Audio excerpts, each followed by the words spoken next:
You're still grooving, still connecting, still loving, still turning up, still thriving. You still got it, but your immune system, it weakens as you age. That's where vaccines come in. They help train and strengthen your immune response to fight off respiratory illnesses like flu, pneumococcal pneumonia, RSV, or COVID-19. Ask your doctor or pharmacist which vaccines you need. Book in minutes at vaxassist.com. Sponsored by Pfizer. A Detroit, Michigan mother of 5 is determined to change her life for herself and her family when one day, while running a simple errand, she disappears without a trace, leaving her family devastated. Her sudden vanishing has created a shrouded mystery, and everyone is grappling with the haunting question, what happened to her? As the search intensifies, hope battles against despair. What happens when love becomes fatal? This is the Fatal Attraction Podcast with Resurfaced Secrets.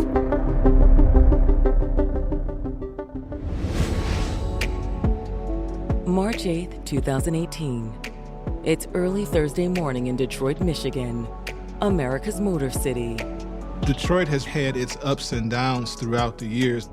The automotive industry really produced our middle class, but as those jobs left and went overseas, the economy sunk, and so did Detroit. There's a lot of crime in Detroit for sure, and it's basically because of the economic system, it's because of the poor schooling, parents are losing homes. When you have those things mixed up together, there's definitely gonna be crime. But that's not all of Detroit. Most people in Detroit are just your average people working hard and trying to take care of their families and live a good life. But even hardworking families aren't immune to crime. It's a little after 1 a.m. when Alicia McQueen's sister returns to the Midtown apartment she shares with a mother of 5. She got home and immediately noticed that Alicia wasn't there. Alicia? Alicia, you here? She's wondering, where's my sister? Alicia's children are there asleep. This isn't like her to leave her 5 kids at home alone. She's calling Alicia, calling her sister back to back to back, and getting no response. Worried, she wakes up Alicia's oldest daughter. Hey, honey. Where's your mom? I don't know. Has she not come back yet? No. The little girl says that her mother had stepped out to run an errand hours ago. Hey, baby. Mommy will be right back. I'm going to the store, okay? She says she was going to the convenience store, but I haven't heard from her since. Okay, you just go back to sleep. Everything's gonna be all right, okay? But Alicia's sister fears everything is far from all right.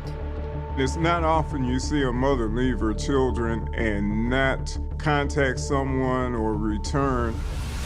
That puts up an immediate red flag. Alicia, it's me again. Call me when you get this, okay? I'm worried.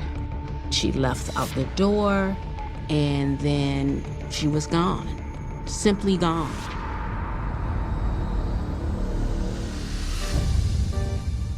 Teen mom Alicia Holloway refused to let her circumstances define her. Alicia had her first child as a teenager, but instead of seeing it as an obstacle, she took the challenge head on. She really embraced motherhood and wanted to give the best life possible to her daughter.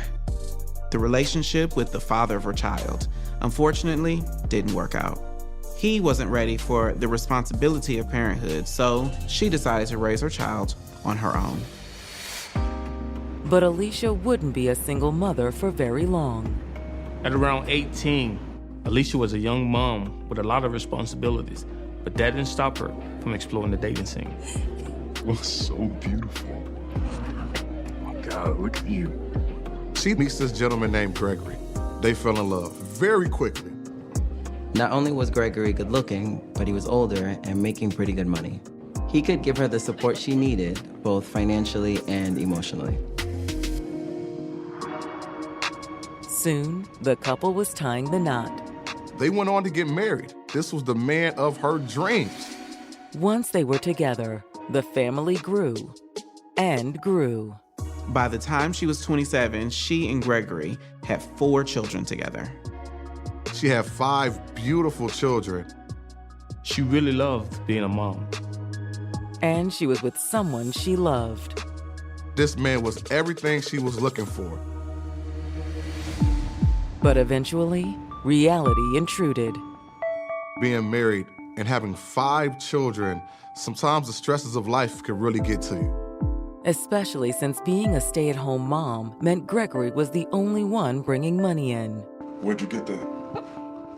I got it on Friday. That ain't cute. How much was it? Really? Here we go again. Here we go. Yes, here we go again. Alicia was very dependent on him, and that caused a lot of strife in the marriage. Those things can build a huge barrier. Relationships, they don't always work out the way we think. At 27, a lot of times people are just figuring out what their life looks like. You don't really know yourself. When have you had a chance to really find out who you are? At the beginning of 2018, Alicia decided to take that chance. Alicia left the relationship. She moved in with her sister and brought her 5 children. It was a daunting challenge. If you're in this thing alone and raising children, then you start to feel like I've got people that I have to support, I have to take care of, I have to make sure that they're good. But now, instead of facing that challenge head-on, Alicia's sister has come home to find Alicia gone. Alicia, it's me again. Call me when you get this, okay? I'm worried. Something definitely is going on. It was not like her to leave children unattended. Alicia's sister spends hours on the phone trying to track her down. No one else heard from Alicia. They didn't know where she could have been.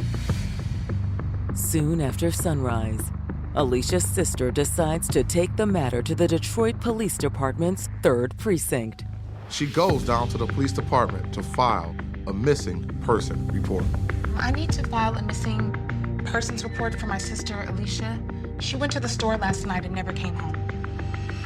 The children not being checked on or provisions being made for the children, that would cause immediate concern for law enforcement.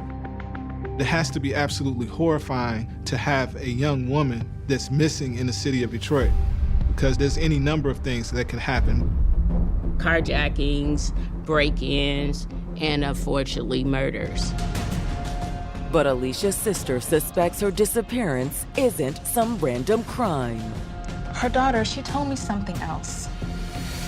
Dorian, she sent me this weird message. She received a text from her mother that was really cryptic. Shortly after Alicia left, she texted her daughter F-150. That's the type of truck her estranged husband, Gregory, drove.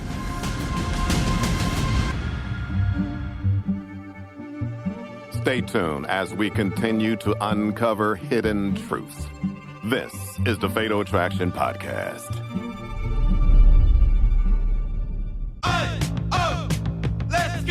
You're still grooving, still connecting, still loving, still turning up, still thriving. You still got it, but your immune system, it weakens as you age. That's where vaccines come in. They help train and strengthen your immune response to fight off respiratory illnesses like flu, pneumococcal pneumonia, RSV, or COVID-19. Ask your doctor or pharmacist which vaccines you need. Book in minutes at vaxassist.com. Sponsored by Pfizer. Mother of 5, Alicia McQueen had left her husband Gregory and was starting over. It takes a lot of strength and a lot of courage to break away from a situation like that where you feel that you're financially dependent on someone. But has Alicia's new beginning come to a sudden end? After Alicia went missing, her sister went to the police and filed a report. She hasn't heard from Alicia all night long. This isn't like her to leave her 5 kids at home alone. And she fears that Alicia's estranged husband Gregory may have something to do with her sister's disappearance. Her daughter, she told me something else. she received this weird text from Alicia after she left. All she had was a cryptic message that said F-150. It was the text message describing the vehicle, the very vehicle that he drives. Alicia's sister thinks there was only one reason she would have sent that text. She wanted someone to know where she was. Why? She was afraid of him. Alicia's sister says there had been a lot of issues in their marriage. What sort of issues? Well, he was abusive. There was even physical abuse in the marriage. According to Alicia's sister, the abuse had been going on for a while. It didn't start off that way. It rarely does. Domestic violence is a type of disease almost in a relationship. It starts off small, but it appears to progress over time. You run it by me first. Do you understand me? Huh? Yes. Where you going? Just to the store. You better be right back. It's really a vicious cycle and very hard, unfortunately, to get out of. Despite the challenges, Alicia had found the strength to leave Gregory, moving her 5 kids into her sister's apartment. Fortunately for her, she had a family that was willing to support her and bring her in. But that didn't mean she was safe. Transition from an abusive relationship is probably the most dangerous point in that relationship. So often abusers do not react well to transition. The more they want to change and get away from that marriage, the harder the aggressor will dig in. It can escalate things to where you have a violent outcome. And according to Alicia's sister, more violence is precisely what Gregory had resorted to. It only got worse after she moved in with me. He wouldn't leave her alone. What kind of things was he doing? Was he showing up? Was he calling her? Worse. Alicia's sister told officers that one night when she had gotten out of the shower and went into her room, she found a man with a ski mask waiting for her.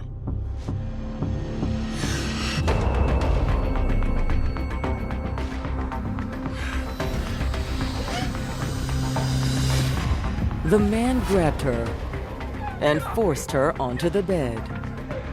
Then he put a gun to her head. She thought she was gonna be raped or killed. But Alicia had heard the commotion and rushed into the room. He pistol whipped them both.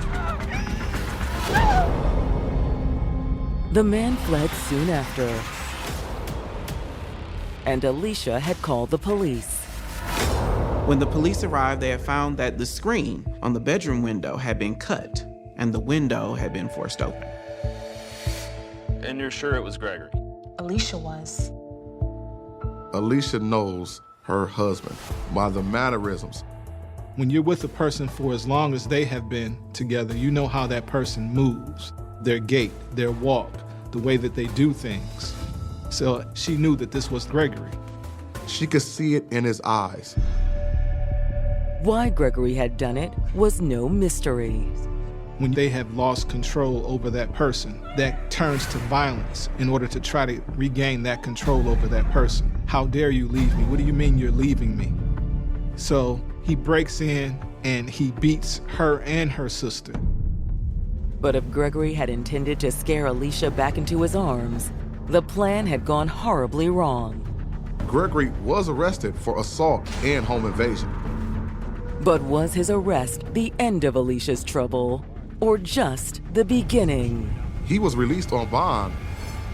A week later, Alicia disappeared.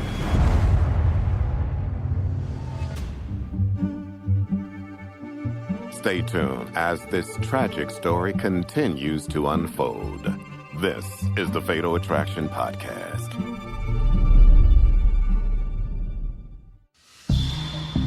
Police have learned that a month before Alicia McQueen disappeared, Her estranged husband, Gregory, had broken into the apartment where she was staying with her sister and violently assaulted them. Gregory McQueen allegedly broke into the home wearing a mask and then pistol whipped them both. And Alicia pressed charges against him. Gregory had been arrested and charged with the assault, but had gotten out of jail a week before Alicia disappeared. He was released on bond. His case was still pending, and Alicia would most likely be the star witness against him. He was thinking that he couldn't be identified, but she knew exactly who he was.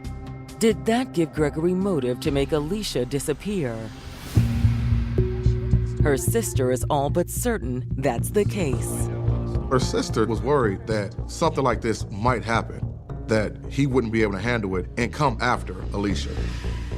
And it could be more than just a hunch. Alicia's daughter did say she got a text from her mother that said F-150. That's the type of truck her estranged husband, Gregory, drove. This could have been Alicia's attempt to let her family know where she was and who she was meeting. All right, ma'am. I'll get this over to our detectives, and someone will contact you. Thank you. You're welcome. After passing the report over to detectives, a quick search of DMV records confirms that Gregory does own an F-150 pickup truck. But does that mean Alicia's sister is onto something? Or is it merely a coincidence? The Ford F-150 is a very popular truck. There's a lot of them on the road. Hoping for more info, detectives head to the convenience store Alicia had told her daughter she was going to when she left the apartment. Clerk says, yes, Alicia comes here all the time. However, the clerk also says that Alicia never came in that Wednesday night. Maybe she didn't go where she had claimed that she had gone. Or maybe she never made it to the store. After speaking with the clerk, the detectives reviewed the store's surveillance camera from Wednesday night. Approximately 8 p.m., they do notice an F-150 circling the area numerous times. That's right around the time Alicia had left to go to the store. With the history of abuse between Gregory and Alicia, and the text about the F-150, which Gregory drives, the police say, we have to talk to Gregory. When detectives ask Gregory to come in for an interview, he says he's already heard Alicia is missing. Can't believe this. He says, I've been really concerned. When was the last time you saw her? Wednesday night. Gregory admitted that he did meet up with Alicia about 8 o'clock. Hey. He also explained why the detectives found a video of his truck circling the neighborhood. Her sister don't like me too much. I'm not supposed to be over there. However, Gregory says that he and Alicia were trying to work things out. He said he did pick up Alicia, and they drove to Commonwealth Street. Commonwealth Street. We were trying to find a quiet place so we could talk. What about? Well, you know, I got these assault charges. According to Gregory, their conversation had gone well. He says she was going to let me off the hook. She had been talking to him, thinking that maybe they could get back together. He said he's sorry. It's not going to happen again. We love each other. It's like old times, right? Yeah. He also says there was no doubt that Alicia still had feelings for him. Gregory says they got intimate. In the truck. Yeah. He acknowledges that he had sex with her. Afterwards, Gregory says he'd driven Alicia most of the way home. I'll call you later, okay? All right. He says she wanted to be dropped off a few blocks away from the apartment. She said she didn't want her sister to see her with me. Said she'd never hear the end of it. According to Gregory, Alicia said that her sister just wouldn't understand. In the interview, Gregory certainly sounds like a concerned husband. He says to the detective, I really didn't want her to walk through Midtown by herself. But you dropped her off anyway. Yeah, I didn't want to get into an argument. He says he called her to make sure that she made it home. But she didn't answer. Tried reaching out to her a few times. Even reached out to her neighbor Denise to see if she's seen him. Denise lived upstairs from Alicia and her sister, and Gregory said that they hung out from time to time. Hey Denise, it's Greg. Just calling to see if you saw Alicia. Denise says she hasn't heard from her either. It leaves you wondering if something happened to Alicia in the few blocks between her apartment and where Gregory supposedly dropped her off. Or could there be a simpler explanation? Detective directly asked Gregory, "Did you do something to Alicia?" I just told you we're trying to patch things up. He says, "I didn't do anything to her. I saw her, she didn't make it home. That's all I know about it." Well, what'd you do after you dropped her off? Nothing. And he said, "Well, I went home, watched some TV, and I went to bed." And he says he can prove it. You don't believe me? At that point, he takes his leg, check this, puts it right on the table, lifts up his pant leg. He says, "I have an ankle bracelet here. I have this tether on." It was a 24-hour monitor that would tell authorities where he had been.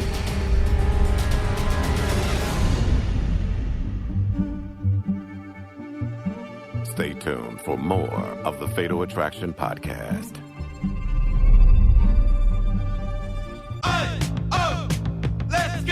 You're still grooving, still connecting, still loving, still turning up, still thriving. You still got it, but your immune system, it weakens as you age. That's where vaccines come in. They help train and strengthen your immune response to fight off respiratory illnesses like flu, pneumococcal pneumonia, RSV, or COVID-19. Ask your doctor or pharmacist which vaccines you need. Book in minutes at vaxassist.com. Sponsored by Pfizer.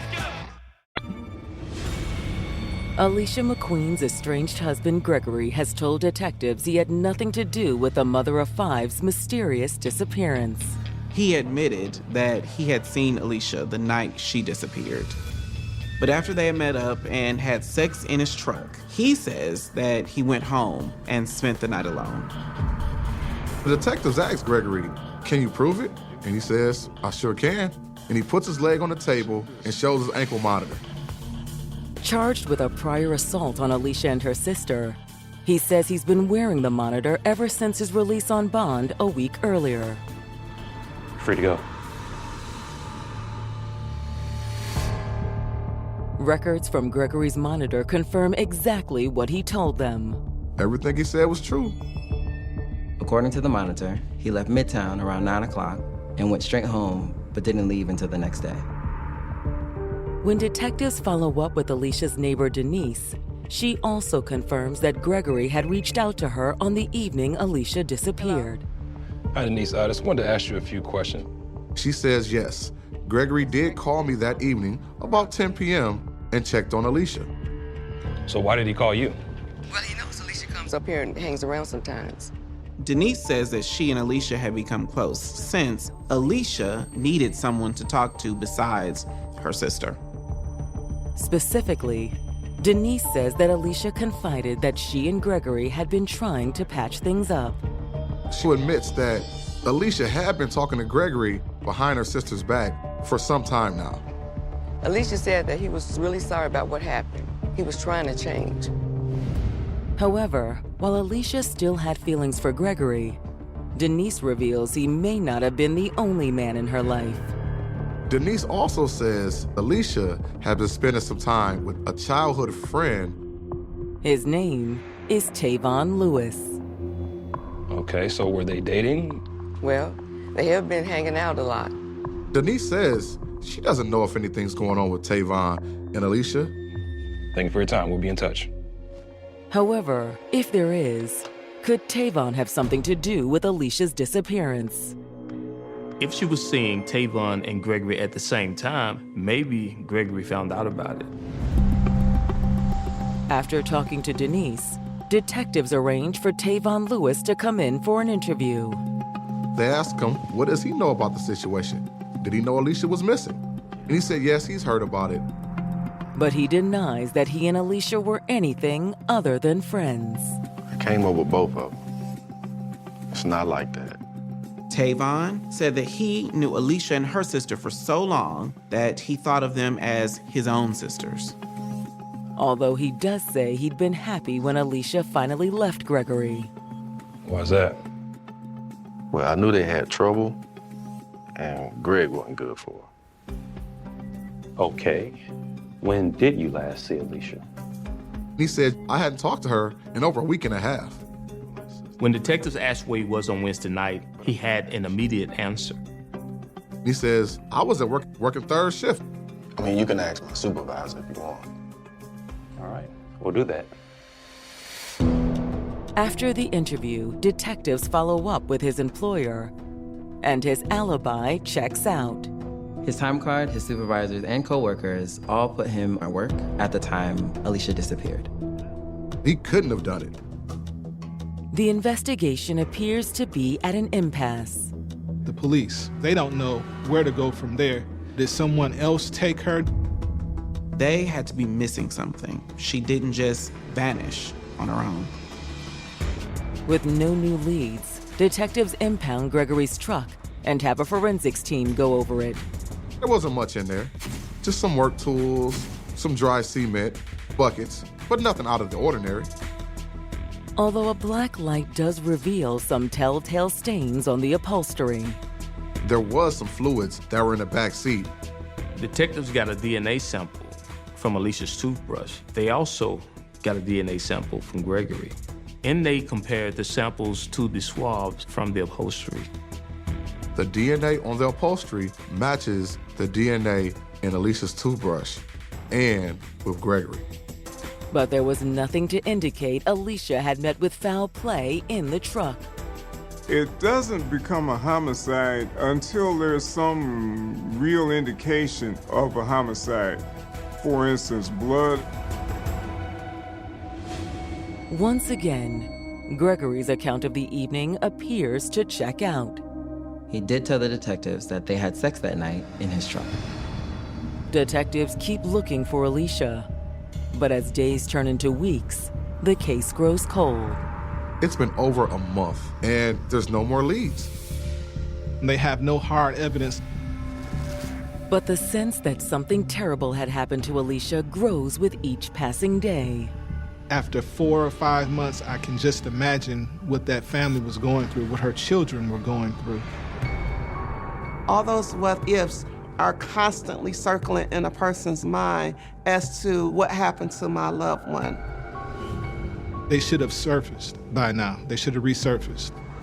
Although resurfacing is no guarantee that someone is still alive.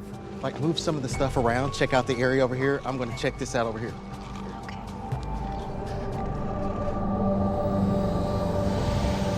Dad, Yeah! what is that? What? Right there. Hey, go back to the truck.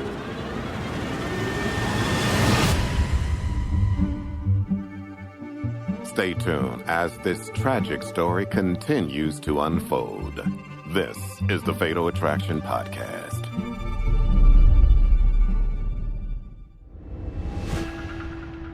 Almost 6 months after Alicia McQueen vanished, a man and his daughter in an industrial suburb of Detroit, Michigan, have made a horrifying discovery. Dad, Yeah! what is that? We're out looking for a place to go-kart in Ecorse, Michigan, about 20 minutes outside of Detroit. Go back to the truck. They run across a hand, a skeletal hand in the field. The man calls 911, and police arrive on the scene within minutes. They have an idea that it's a woman because of the acrylic fingernails that are attached to the hand. There was no flesh left on the fingers. Police cordon off the area and start a methodical search. Now the police have to determine, are there more body parts out here? Are there more bodies out here?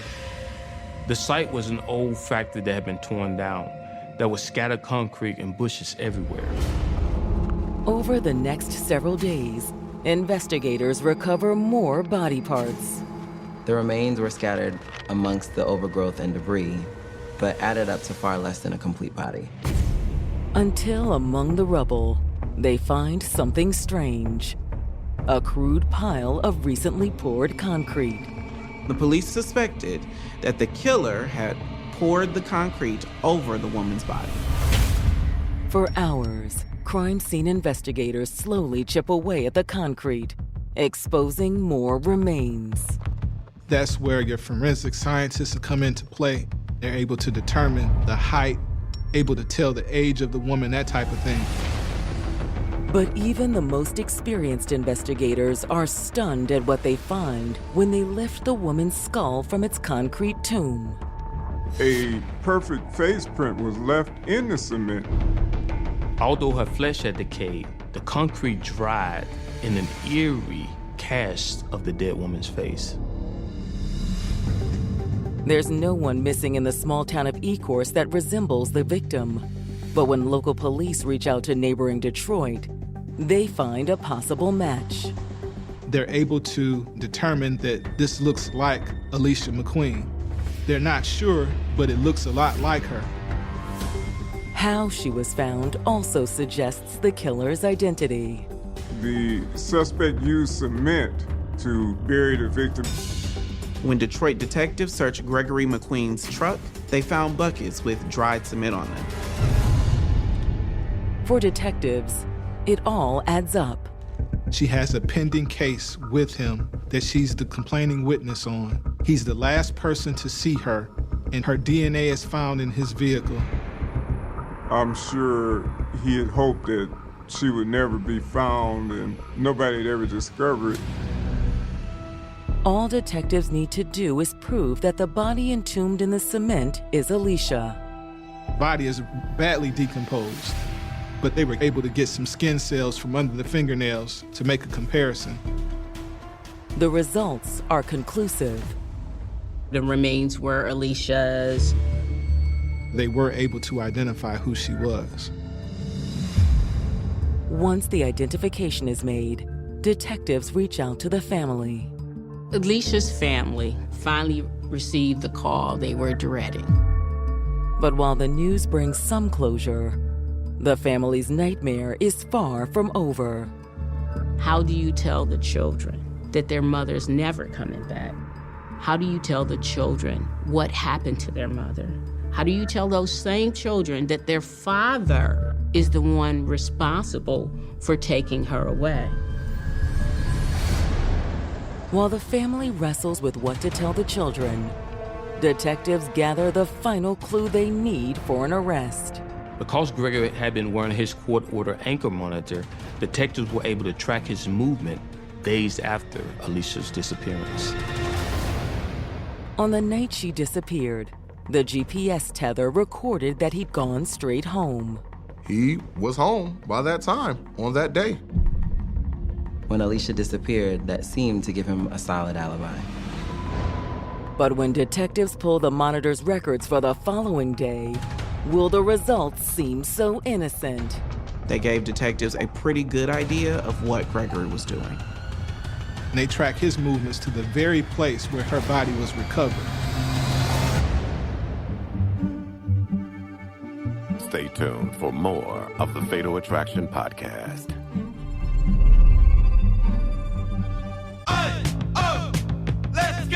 You're still grooving, still connecting, still loving, still turning up, still thriving. You still got it, but your immune system, it weakens as you age. That's where vaccines come in. They help train and strengthen your immune response to fight off respiratory illnesses like flu, pneumococcal pneumonia, RSV, or COVID-19. Ask your doctor or pharmacist which vaccines you need. Book in minutes at vaxassist.com. Sponsored by Pfizer. Thanks to the GPS tether around Gregory McQueen's ankle, detectives investigating the murder of his estranged wife Alicia have placed him at the crude concrete tomb where they found her body. A lot of times criminals do not think things all the way through.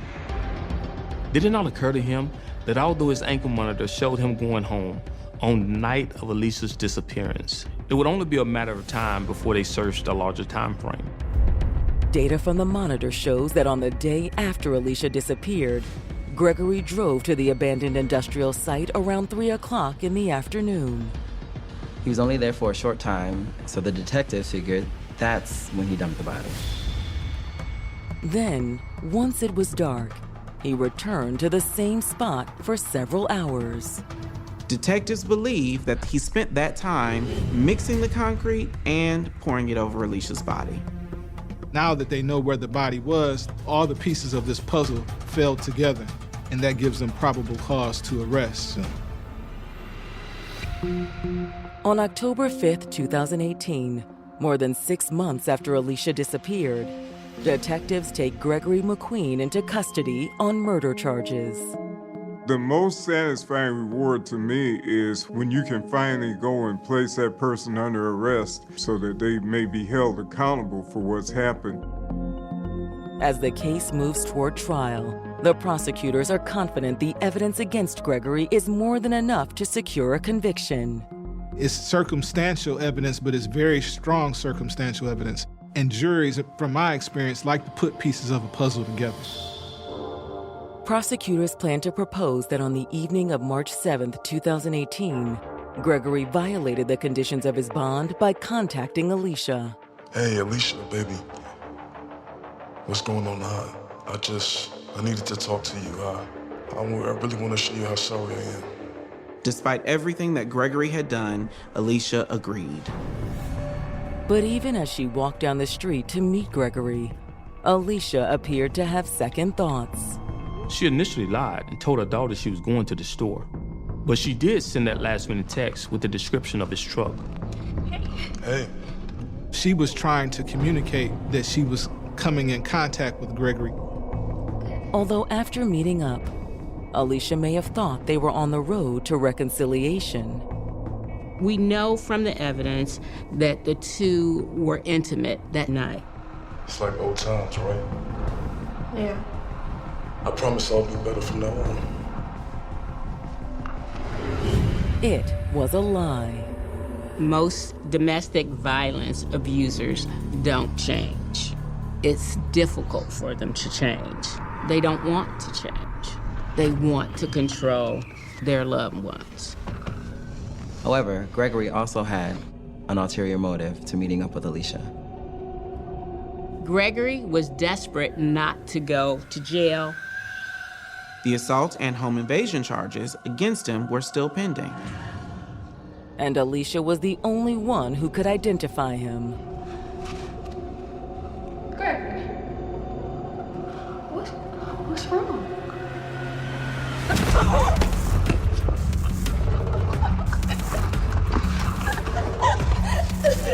He killed her. It's assumed by strangulation. Meeting up with her that night was just a ruse to get rid of her. Gregory McQueen was a psychopath. To be able to kill your wife and then try to bury her body by covering it with cement shows that he had no regard for her as a person. And that's still true in February of 2019, 4 months after Gregory's arrest on murder charges, when a guard ushers him and a fellow prisoner into a courthouse holding cell after their preliminary hearings. It was a place where prisoners were held until they were transferred back to county jail. But moments before the guard locks them in, Gregory makes a desperate move. Gregory decided, with the help of another inmate, to make a run for it.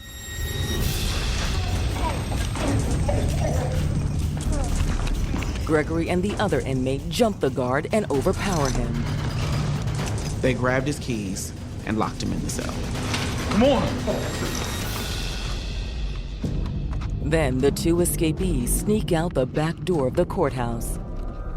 By then, court officers and detectives there for the hearing have learned of Gregory's escape and organize a pursuit. He was a very dangerous man. He's in a desperate state of mind. The other prisoners was in jail for carjacking. The detectives feared that they would try to commandeer a car. Hey, stop! As they ran, they tried to flag down a car. But they don't get very far before detectives and bailiffs are able to catch up to them. One of the officers tackled the carjacker, while one of the detectives cornered Gregory. Thankfully, he was caught. All the way down! All the way down! The escape attempt a dismal failure. Gregory's lawyer approaches prosecutors about a possible plea. If he's convicted of first-degree murder, he would be facing life without the possibility of parole. Michigan does not have the death penalty. He could also be facing additional charges from assaulting the guard. The prosecutors are open to cutting a deal if the family agrees. The family members have to give their approval for something like this. A murder trial, it can be very exhausting. The family has to relive what happened. It can be devastating. If he pleads guilty, there's not going to be a trial. We can guarantee that he's going to go away to prison for a long time. After much deliberation, the family agrees to the plea deal. They want to put things behind them. In April of 2019, Gregory McQueen pleads guilty to second-degree murder. Gregory McQueen received a plea deal. He accepted 27 to 40 years in prison. 27 to 40 years in the Michigan Department of Corrections on murder 2. For mutilation of a dead body, 5 to 10 years in the Michigan Department of Corrections to run concurrent. He has to serve 27 years before he's eligible for parole, and he can serve up to 40. But no amount of prison time will ever make up for the life he took. From the people that I speak to, it doesn't really matter if they got life, if they got 2 days, it doesn't bring the person back. Whatever happens to Gregory is not going to bring Alicia back. And he's still the kid's father. I don't know if he's going to ever have a relationship with the children again, but the kids have essentially lost both their parents. Imagine being a kid and your mom will never be waking you up, tucking you in at night, and to know it was because of your father. It's devastating. Abuse is never okay. If you or someone you love is in an abusive relationship, there is help available. Call the Domestic Violence Hotline at 1-800-799-SAFE. At times, our intuition guides us as we navigate the complicated waters of love. Warning signs become more noticeable when someone we care about reveals hidden motives, serving as important alerts. Alicia McQueen, a beloved mother, was tragically taken from us too soon. Her heartbreaking story illustrates the many forms of malevolence, leaving her children to face a world forever changed without her. The love she inspired will continue to resonate in the hearts of those who knew her, ensuring that she is always remembered.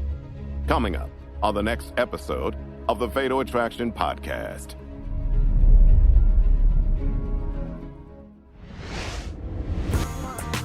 She had a passion for teaching. She definitely connected with kids. She was a giver. She loved children. And when she met the man of her dreams, her life seemed complete. They had a beautiful baby girl. They were happy. She had what she needed and wanted.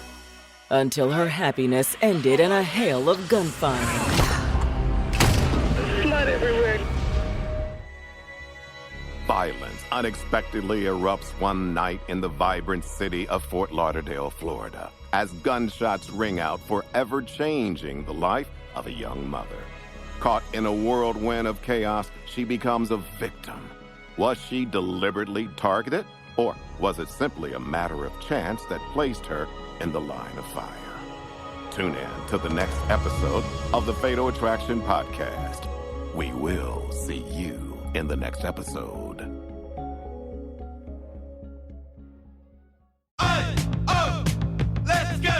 You're still grooving, still connecting, still loving, still turning up, still thriving. You still got it, but your immune system, it weakens as you age. That's where vaccines come in. They help train and strengthen your immune response to fight off respiratory illnesses like flu, pneumococcal pneumonia, RSV, or COVID-19. Ask your doctor or pharmacist which vaccines you need.